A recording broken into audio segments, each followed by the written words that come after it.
Elijah was walking one day when he met Lilith. He said, "Unclean one, where are you going?"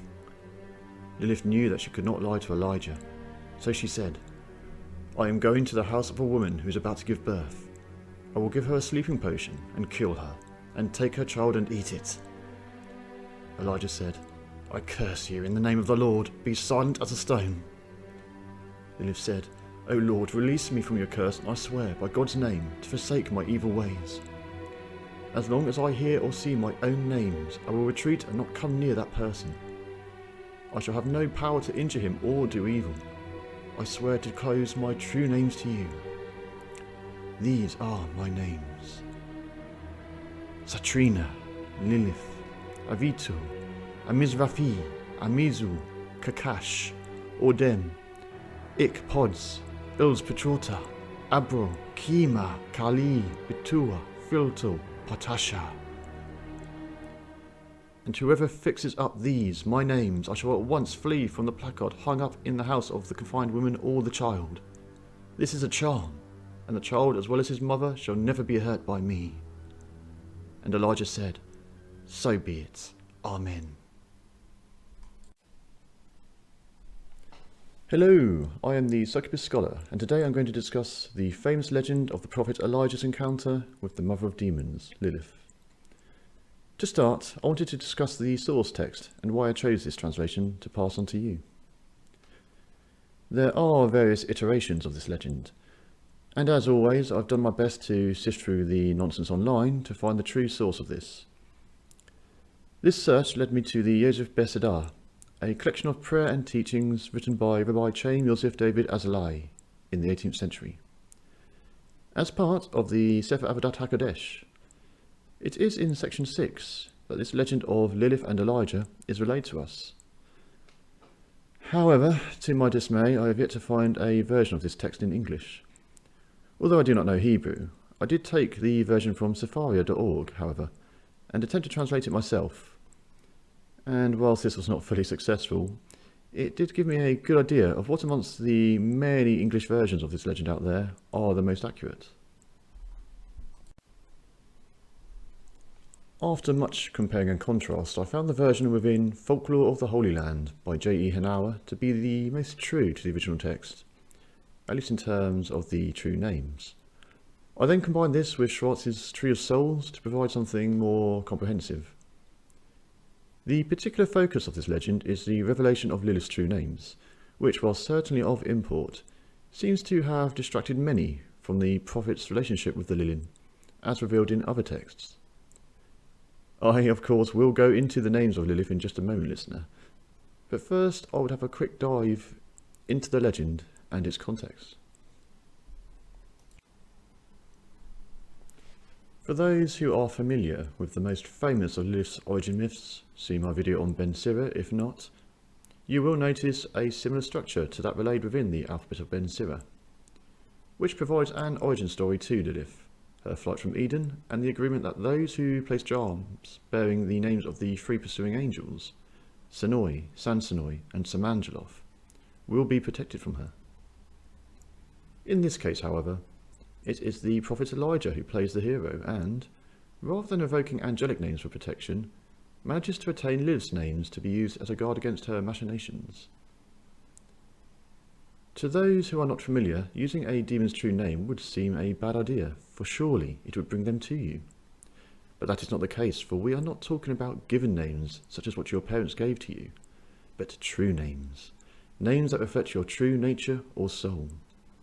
Should that ever be revealed, the one with that knowledge can manipulate you magically.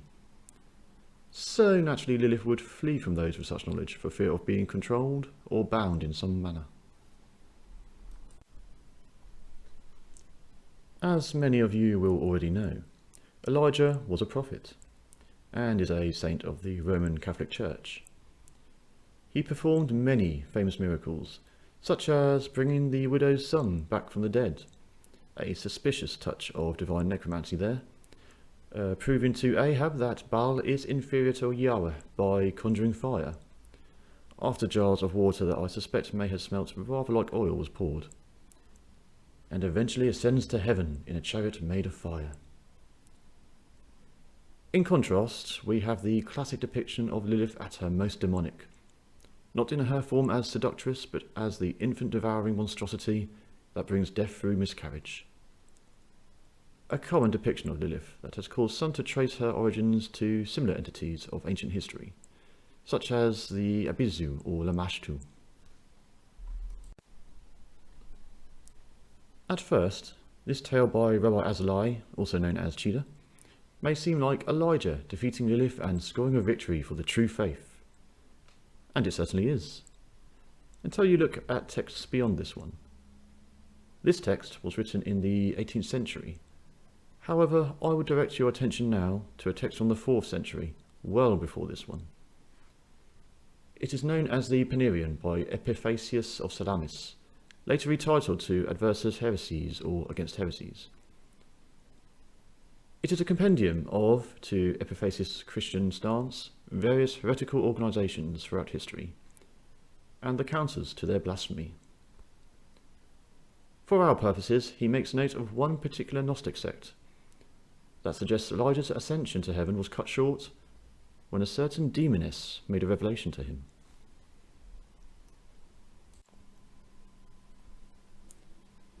They cite a fictitious gospel in the name of the holy disciple, Philip, as follows. The Lord hath shown me what my soul must say on its ascent to heaven, and how it must answer each of the powers on high. I have recognised myself, it's safe, and gathered myself from every quarter, and have sown no children for the Archon. But I have pulled up his roots, and gathered my scattered members, and I know who thou art, for I, it's safe, am of the ones on high. And so, they say, it is set free. But if it turns out to have fathered a son, it is detained below until it can take its own children up and restore them to itself. And their silly fictions are of such character that they even dare to blaspheme the holy Elijah. And they say when he was taken up, he was cast back down into the world. For they say that one she-demon came and caught hold of him and said to him, Whither goest thou? For I have children of thee, and thou canst not ascend and leave thy children here. And he replied, they say, Whence hast thou children of me, seeing I lived in purity? And she answered, Yea, for when oft in dreaming dreams thou wert voided of bodies in thine emission, it was I that received the seeds of thee and bare thee sons. How silly the people are who say this sort of thing. How can a demon, an invisible spirit with no body, receive anything from bodies? But if she does receive something from bodies and become pregnant, she cannot be a spirit, but must be a body. And being a body, how can she be invisible and a spirit? Is this not fascinating, listener? It seems that Elijah was not immune to the wiles of Lilith or her daughters after all, and as a result lost his place in heaven, if only for a time. So perhaps he was not as victorious as originally thought. It is also intriguing, as it shows an interpretation of the fate of those who dally with the Lilin and bear children from the union. If one bears children with the Lilin, they are cast back down to be with their infernal family, until they bring them to the true faith, and can ascend to paradise with them. Something to think about, listener, if you're thinking of dallying with the succubi or incubi. The angels will not let you escape your parental duties, even if they are demonic in nature. Gershom Scholem, in his work Jewish Gnosticism, cites it as evidence that this is proof that the legend of Lilith and Elijah existed before the 18th century, as Gnostics had a tendency to take existing legends and twist it to their own agenda. As such, this was likely their take on the tale of Elijah triumphing over Lilith, which I confess is likely the case. Gaster Moses, in his work The Holy and the Profane, hints that the names of Lilith given in the legend are of Greek-Byzantine origin, and the Panirion was originally from this area, so this tale could well have been around long before Cheetah put ink to parchment. You may be thinking it's unfair though, for Elijah had no knowledge of this union until his failed ascent, the demoness having taken his seed without his knowing.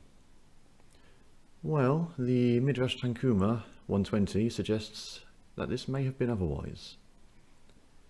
This passage relates to a worshipper who feels guilt for having intercourse with succubi until he encounters Elijah who, curiously, reveals that intercourse with succubi is not considered fornication, and absolves him. From here it follows that he who has intercourse with succubi does not thereby commit a sin, and this is not fornication. Although he is given of his spermal flow, it is considered as similar to a nightly pollution. And the words of the Torah, "Thou shalt not fornicate," Exodus 20:13, refer to intercourse with men and beasts. And a tale is told of a Hasid who encounters a demon in the shape of a woman, a succubus, and she seduced him and copulated with him on the Day of Atonement. Later the Hasid was very much grieved until he encountered Elijah, who asked him, "Why are you grieved?" He told him all that had happened to him.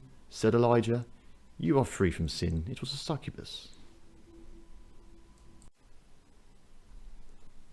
This suggests Elijah not only had knowledge of these entities, but the fact that he does not consider it a sin would mean he would have no issue with having relations with them himself. Perhaps this is linked with the Gnostic texts, now lost save for mention in the Panirian, which reveals that whilst it may not be a sin, you will be cast back and expected to fulfill your parental duties in raising them correctly.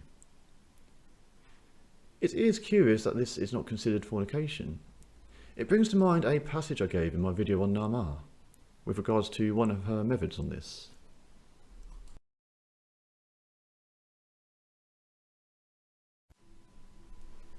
She makes sport with the sons of man, and conceives from them through her dreams, from the male desire, and she attaches herself to them.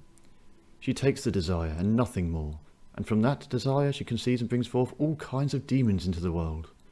And those sons she bears from men visit the women of humankind, who then conceive from them and give birth to spirits, and all of them go to the first Lilith, and she brings them up.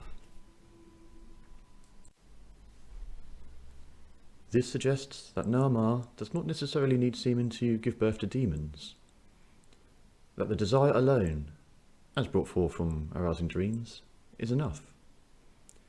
Perhaps because of this it falls outside the grounds of what might be considered fornication, since it is indeed more like a wet dream or nightly pollution, which are so often attributed to the influence of the Lilith.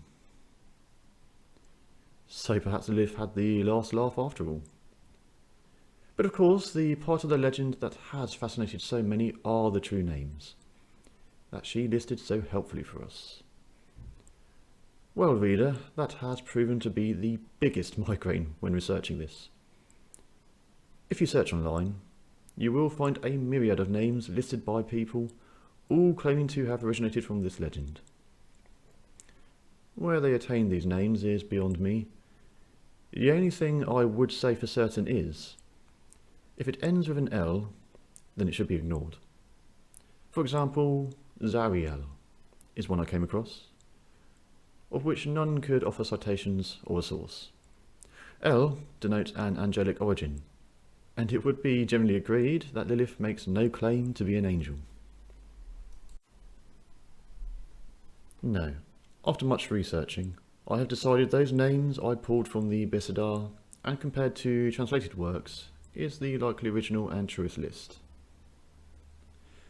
But even then, it is shocking how few people have really tried to dive in and discover the secret behind each of these names. So, after poring over them for far too long, I am going to state each name and give you what I have managed to find, listener, in the hope that you can take something from it. Firstly, a disclaimer. As stated, I do not speak fluent Hebrew, and there is no doubt in my mind that I've likely erred in my interpretation of some of these, and will discover as such in future. Nonetheless, there is so little analyses on these names that I've reached for whatever scraps of info I could to try and pry their secrets and attain a greater understanding of my patron. Indeed, what truly unlocked the mystery for me was when Gaster Moses proposed that these are all references to Greek mythological creatures. As you shall see, this played a major role when interpreting these names, even if this list differs from his own. But if you spot something I have missed, listener, especially any of the Hebrew experts amongst you, Please do let me know your thoughts. Indeed, I hope this video will spark more interest and study of these names, revealed in her desperation to not become a living statue. Satrina, Strina, Striga.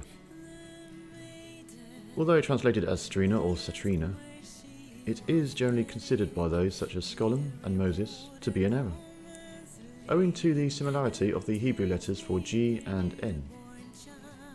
As such, this is typically believed to actually mean Striga, a term used in Jewish mythology to refer to a female witch or sorceress.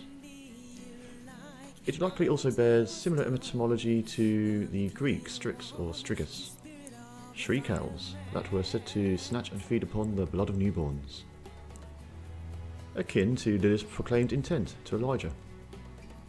Shriek owls are frequently attributed to Lilith, and here we are given yet another source for that link, alongside the passage in Isaiah 34:14, King James Version, or the legend of Gilgamesh and the Huluppu tree.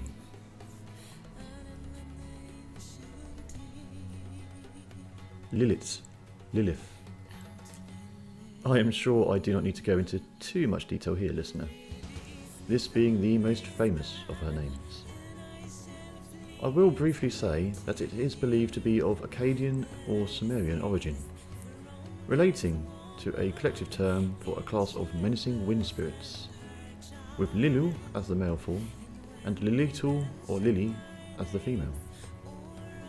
Thus, this name links her to the spirits of the earliest known civilization, before rising up to become queen of the demons in later mythology. Abiti. I confess, I have yet to find much on this name, other than possibly relating to a Latin term meaning to depart or leave. Perhaps a link to the talismans depicting Out Lilith as protection for infants. I'm inclined to believe it is more likely to relate to another creature of Greek mythology, another name for Abizu, which I shall cover in a moment.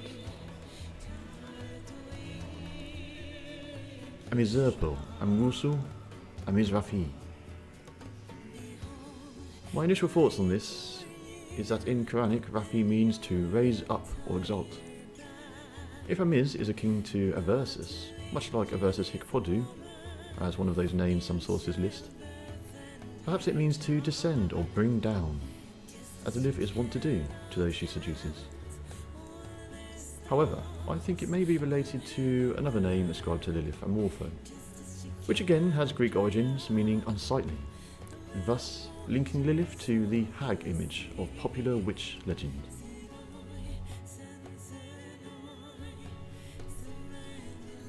Ordem. This means red, and I like to think it refers to the long red hair described to her. Red is also frequently the colour attributed to Lilith for its symbology of blood and passion, violence and lust. So it should not be unsurprising that it would be one of her names. But it could also refer to Mount Odem within the Golan Heights of Israel, named for its red-coloured rocks. Perhaps it was considered a dwelling place of the Lilith once upon a time. Amizo. This is in reference to Abizu, a demon said to cause miscarriages and newborn deaths, doing so out of envy, for she is unable to bear children herself. Jewish legend has it that Lilith was made infertile when she began to threaten the world with the amount of children she bore. So, she bears strikingly similar traits with Abizu. There are even similar legends where Abizu is forced to reveal her true names, to be inscribed upon amulets to protect women during childbirth. Kakods. I am inclined to believe that this is again of Greek origin. Kakoides, meaning of evil appearance. Again, a link to the hag figure of folklore. Ik and Pods, Pudo or Pudu. With these names separate, I found incredibly little on this. with pudu meaning shame or modesty from its Latin origins, traits not generally associated with Lilith. Moses gives the two together, however, ikpodo, and reveals it to be occipit or occipoda, meaning swift flying, a harpy of, yes, once again, Greek mythology.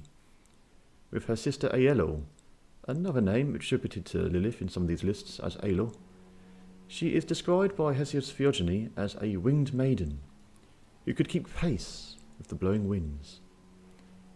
This link to the storm spirits of Samaria origin should not be missed.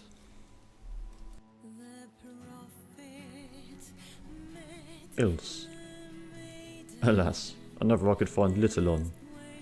Maybe it is from the Latin inflection for over there? Another play for referring to her being of the other side, the Citra Ara, perhaps.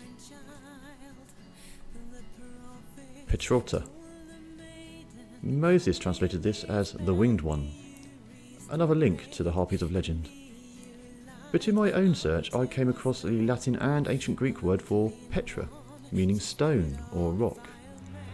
I wonder if this might be a play on Elijah's threat to make her as stone, that if he does so, she shall be known as Petrota, perhaps translating as stone woman.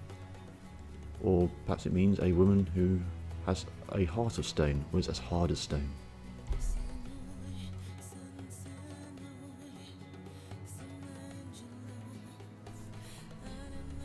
Abril. Could bear Latin origins with abrus, or the Greek habros, meaning pretty, a name for Lilith in her seductive form. Or perhaps even a play on the name of Abraham, as in patriarch of the Jews, and as such ascribing herself as matriarch of the demons.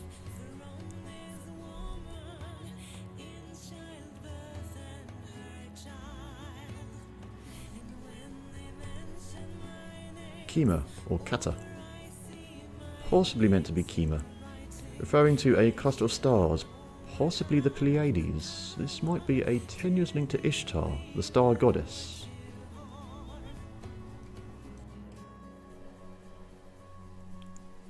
Kali, Kali, Koli, and Betul.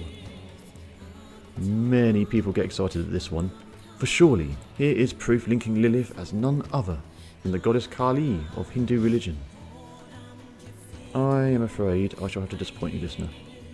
There are many locations in Israel bearing this name, and likely derives from the Hebrew word meaning voice or song. However, I am unsure how Lilith is linked to this word unless it's in reference to her banshee scream of other origins, ascribed elsewhere. The answer may be in Moses' work with regards to Greek origins yet again, however, where he may have combined this and the following name Betua as Kli-Tuxtha or Kliptusa, meaning kidnapper. Again revealing two names as one, referencing her child-stealing trait. Filtel, Chilton, and Patasha or Pertia. Filtel means free in Aramaic roots, or often refers to a clover, a symbol of good luck. Perhaps it is an indirect way of mocking the Holy Trinity, or perhaps of identifying herself with another deity, often shown with three faces such as Hecate, or a reference to the crossroads. Certainly 3 was an important number in the occult. For Patasha, the closest I found so far is Parasha, meaning portion, and is a method akin to a paragraph break used in the Torah, which provides little link to Lilith, unless the portion meaning is intended to reveal herself as the scant measure, as she was identified as in the Tav Haaretz. And behold, Lilith is the scant measure that is abomination.